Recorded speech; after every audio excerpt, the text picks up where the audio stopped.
Remember those kitchens from the 2010s? Those stark, minimalist, completely all white spaces that felt, well, kind of like an operating room? Well, those days are officially behind us. Here in San Francisco, as we look at the landscape of 2026, a completely different aesthetic has taken root. We're officially trading that sterile, monolithic look for something incredibly soulful and layered. Kitchens are finally starting to feel like warm, inviting extensions of the home again. And honestly, the transformation is absolutely fascinating to see. Now, what's really interesting about this is the sheer scale of the shift.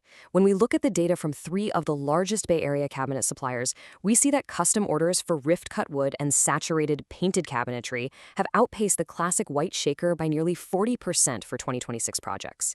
I mean, 40%. That isn't just a minor fluctuation, right? It's a clear validation that the all-white kitchen as a default standard is dead. Homeowners are demanding character, and they are quite literally putting their money where their mouth is. So, welcome to this explainer. I am thrilled to be guiding you through the 8 defining kitchen trends taking over San Francisco homes this year. We're going to explore the beautiful textural design shifts reshaping these spaces, and because we like to keep things grounded in reality here, we'll also unpack the somewhat sobering financial realities of achieving these looks in one of the country's absolute most expensive markets. Here's our roadmap for today. First, goodbye sterile, hello soulful. Then, organic materials and unfitted layouts. After that, bold focal points and function, hiding the hard work, and finally, the real cost of remodeling. Let's jump right into Section 1, Goodbye Sterile, Hello Soulful. This is the big paradigm shift. The core concept you really need to understand is what designers are calling lived-in luxury. Basically, this is a design philosophy where kitchens are treated less like utilitarian prep zones and much more like actual living spaces. They're becoming warmer, way more layered, and seamlessly integrated with the rest of the home's architecture. Instead of those high-gloss flat panels and giant monolithic stainless steel walls, we're seeing environments that feel collected and deeply personal. San Francisco kitchens are, at long last, starting to feel like real homes. Moving on to Section 2, Organic Materials and Unfitted Layouts. It's all about bringing nature indoors. Think about the incredible warmth of rift-cut oak and natural walnut. Wood is absolutely back, but actually, scratch that. We aren't talking about the shiny honey oak from the 90s. We're talking natural, gorgeous, low-sheen finishes. Second, highly polished, super reflective granite is out. It's been replaced by honed and leathered stone. Think beautiful matte finishes like Taj Mahal quartzite or heavily veined Calicotta Viola marble that actually hide fingerprints and age gracefully over time. And third, we have the unfitted layout. Instead of just wall-to-wall uniform cabinets, homeowners are bringing in freestanding furniture-like pieces. Imagine an antique hutch or a custom-built island that looks like a piece of fine furniture. It breaks up the room and adds just an incredible amount of character. The truth is, San Francisco homeowners are just totally exhausted from chasing this universal minimalist look that clashes with their home's actual history. They're finally embracing the unique architectural language of their properties. Whether you're living in a classic Victorian in Haight-Ashbury or a really cool mid-century modern gem up in Diamond Heights, this shift toward durable, natural materials ensures the kitchen actually belongs in the house. It's a long-term investment for sure, not just some fleeting trend. All right, Section 3, Bold Focal Points and Function. This is where drama meets utility. You know that single accent wall everyone used to do? Yeah, that's officially a thing of the past. In its place is a technique called color drenching. This is where you take a deep, saturated hue, like a forest green or a moody blue, and it just wraps entirely around the room. We're talking cabinets, walls, trim, even the ceiling. So why does this matter? Well, it eliminates those sharp visual breaks, which makes the room feel incredibly cohesive and, surprisingly, a lot larger. Plus, it works brilliantly to counteract San Francisco's notoriously soft gray marine layer light, creating a super warm, cozy, and immersive retreat. Another massive shift is happening right above the stove. The simple, basic stainless steel box hood is out. The custom fabricated sculptural hood is entirely in. Honestly, the range hood has become the primary focal point of the whole kitchen. We're seeing these incredible tapered plaster hoods with soft, curved organic edges, or really bold industrial statements wrapped in unlacquered brass and blackened steel. It's exactly where homeowners are choosing to make their biggest, most personal design statement. Now, you can't have beautiful colors and bold focal points without the right light. One big light in the center of the ceiling? No way. That just won't cut it anymore. The new standard is a strict, layered, three-step lighting scheme. You start with ambient light. usually your recess cans, for general illumination.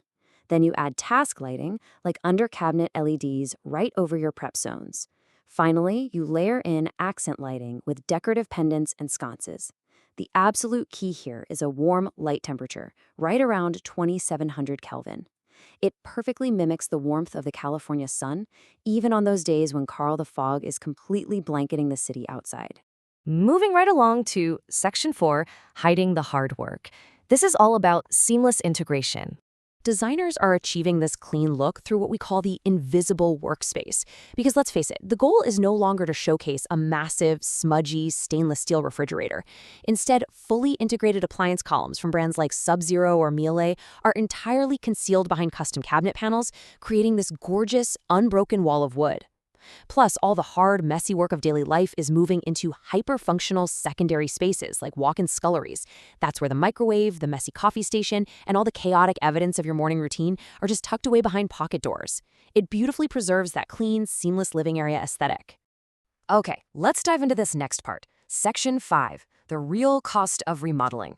Time for the financial reality check. When you compare these three actual 2026 projects side by side, it reveals a pretty stark reality. Over in Noe Valley, a mid-range project, meaning they kept the same layout but updated to semi-custom oak and quartz countertops, sits right around $115,000. Look at Pacific Heights, though. A complete high-end gut renovation with structural changes, custom walnut, and premium appliances jumps all the way to $240,000. Even a compact custom condo in the Mission District, which requires complex HOA navigation and custom cabinetry just to maximize a tiny footprint, totals about $95,000. So yeah, these beautiful aesthetic shifts unquestionably come with a premium price tag. But why exactly are these costs so high? Well, it's rooted in the reality of building in San Francisco. First up, according to the California Department of Industrial Relations prevailing wage data, rates for skilled trades like electricians and plumbers here are among the absolute highest in the country. Second, just the sheer logistics of navigating construction in a dense, hilly city are incredibly complex. And third, and honestly, perhaps most importantly, renovating historic homes almost always uncovers outdated plumbing, on-level floors, or the need for a major seismic retrofit. In fact, the National Association of Home Builders specifically recommends keeping a 10 to 15% contingency budget strictly for those unexpected, expensive discoveries in older homes. But hey, there is actually a pretty big silver lining to these numbers. According to Remodeling Magazine's Cost versus Value report, a minor kitchen remodel in San Francisco can recoup over 80% of its costs at resale. To put that into perspective, in our highly competitive real estate market, an updated, stylish kitchen is very often the exact deciding factor that turns a maybe into a must-have bidding war for buyers. So while the upfront costs are undeniably high, the return on investment remains incredibly strong. And what you should really take away from this is that you don't necessarily need to fund a full $200,000 gut remodel to get this lived-in luxury vibe. You can make strategic, high-impact, lower-cost updates. Try simply swapping out your standard hardware for unlacquered brass or matte black pulls. Change out a generic overhead light for a beautiful sculptural pendant. You can even paint your existing cabinets a rich saturated color, or just add a freestanding wooden work table to break up the uniformity and bring in that unfitted feel. It's a real game changer. As we wrap up this explainer, I want to leave you with a final thought. We've seen that the defining trend for 2026 is moving far away from the stark and sterile and moving firmly toward authenticity, warmth, and permanence. Your kitchen shouldn't just be a place where you stand and chop vegetables. It should be an enduring reflection of your home's unique architecture and your own distinct personality. Thank you so much for joining me to explore these trends. Now, how will you bring the soul back to your kitchen?